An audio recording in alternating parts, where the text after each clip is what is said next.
आज 8 जून 2020 को भूपेन्द्र नारायण मंडल विश्वविद्यालय मधेपुरा अंतर्गत BNMV कॉलेज मधेपुरा के हिंदी विभाग के तत्वावधान में आयोजित इस वेबिनार में मैं आप सभी लोगों का हृदय से स्वागत करता हूं। इस वेबिनार की संयोजिका डॉक्टर शेफालिका शेखर, हिंदी विभाग के डॉक्टर सरोज कुमार जी व हिंदी विभाग की अध्यक्ष महोदया व अन्य शिक्षक, साथ ही उस महाविद्यालय के एक वरिष्ठ और योग्य प्रधानाचार्य डॉक्टर KS ओझा के नेतृत्व में इस आयोजित वेबिनार में मैं आप सभी लोगों का एक बार फिर से स्वागत करता हूं।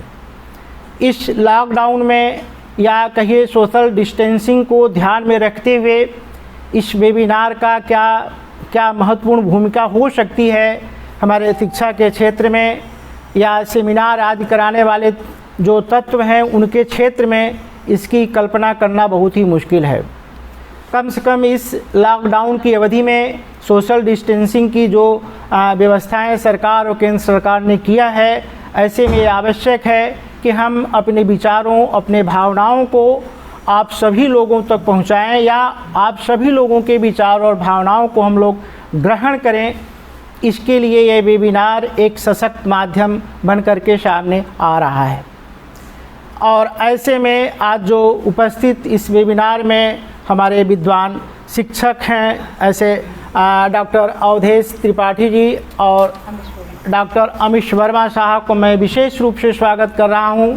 इस वेबिनार के शुभारंभ में आप लोगों का वक्तव्य होगा।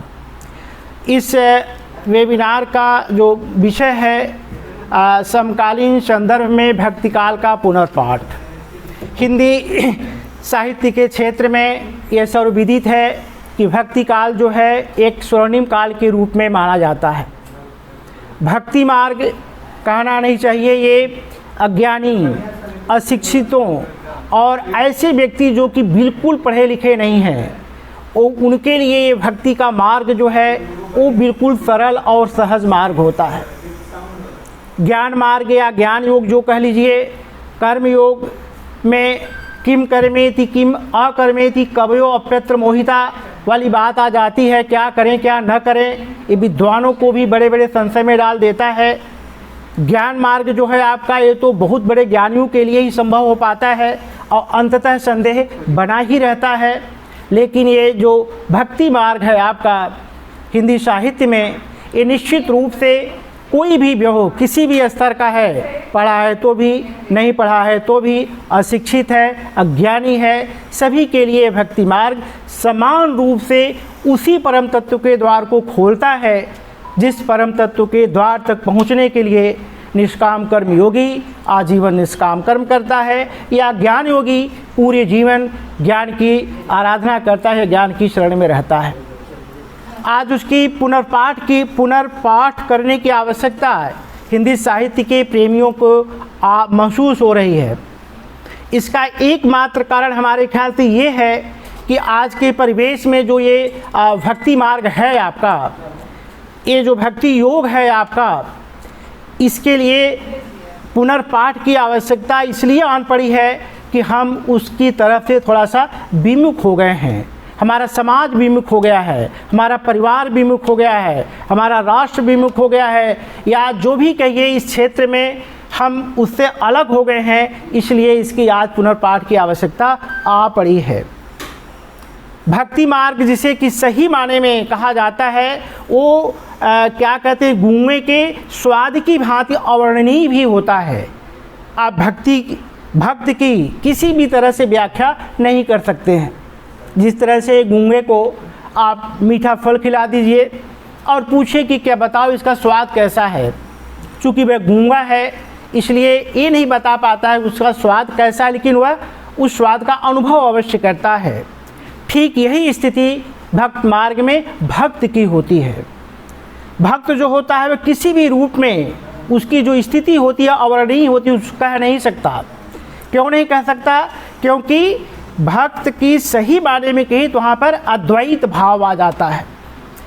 जब शुरुआत तो भक्ति की द्वैत भाव से होती है, एक भगवान रहेगा एक भक्त रहेगा, द्वैत रहेगा। लेकिन जब वो भक्ति की चरम सीमा पर पहुंचता है तब वो अद्वैत हो जाता है, उस भगवान में मिल जाता है।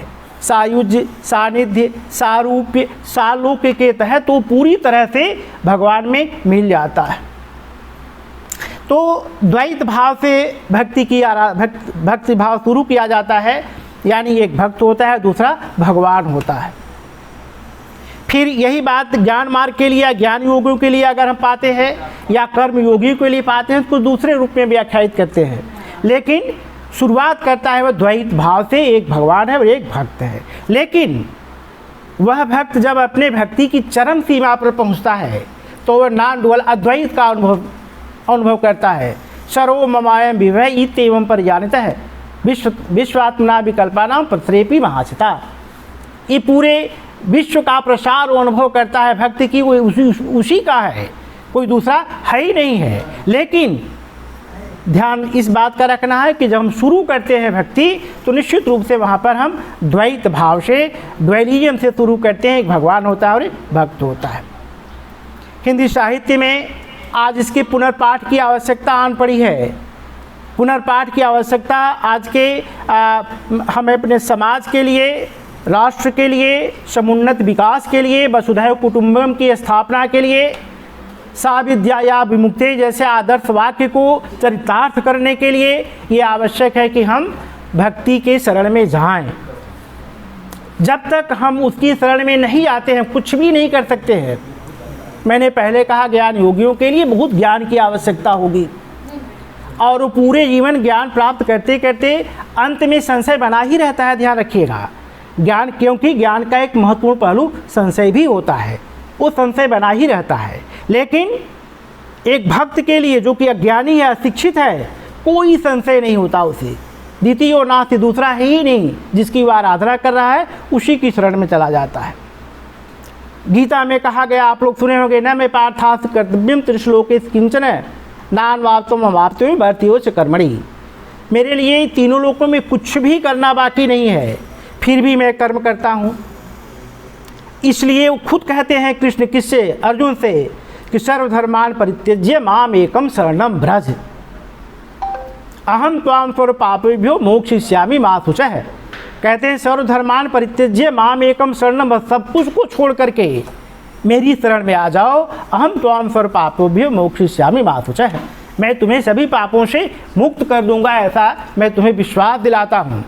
तो माम एकम शरणम व्रज, माम एकम शरणम व्रज का क्या मतलब हुआ कि सिर्फ मेरी आराधना करो और मैं तुम्हें सभी पापों से मुक्त करूंगा। तो जब भक्त पूरी तरह से अपने भगवान में लीन हो जाता है तो वो कुछ नहीं, सिर्फ उसी को देखता है, उसी की आराधना करता है। हिंदी साहित्य के क्षेत्र में बहुत से ऐसे मनीषी, चिंतक, भक्त योगी हैं जिनको कि आज समाज के पटल पर लाना अति आवश्यक है। इन सभी उद्देश्य से इस जो वेबिनार का आयोजन आज किया जा रहा है, निश्चित रूप से हमें विश्वास है कि हिंदी साहित्य के क्षेत्र में या समाज में ऐसे लोगों के लिए भी ये वेबिनार का आयोजन निश्चित रूप से सुखदायी होगा, उन्हें ज्ञान के क्षेत्र में आनंद की प्राप्ति कराएगा।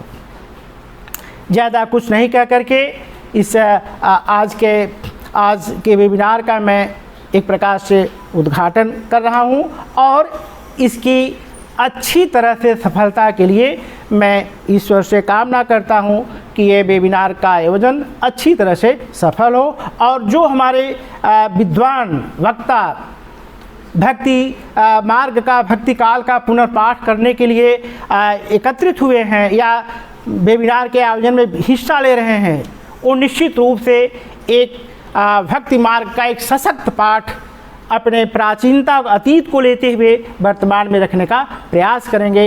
इन्हीं शब्दों के साथ मैं एक बार फिर से इस वेबिनार के सफल आयोजन हेतु व इसकी सफलता के लिए भी कामना करता हूँ। धन्यवाद।